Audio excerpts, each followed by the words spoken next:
ఆవిడ పుట్టిన సముద్రంలోనూ నీరే కాబట్టి చుట్టూ పద్మాలే ఉన్నాయి. 2 చేతుల్లో 2 పద్మాలు ధరించింది ఆవిడ.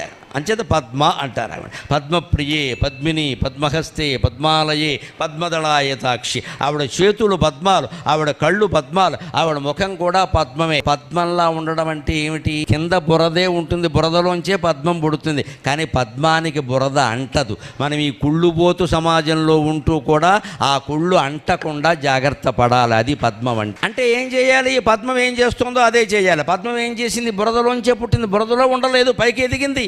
నీటి మట్టం ఎంత ఎదిగితే అంతకంటే 2 అంగుళాలు పైకి ఎదుగుతుంది పద్మం. భగవంతుడు దానికి ఆ శక్తి ఇచ్చి. పద్మం గురించి నీటి మట్టం ఆగిపోదు కదా.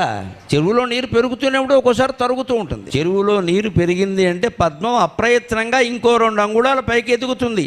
అంటే నీ జీవితంలో దుఃఖభారం సుఖభారం కూడా 2 పెరిగినప్పుడు నువ్వు అంతకంటే ఎత్తుగా ఎదుగు, అప్పుడు సుఖంగా ఉంటావు.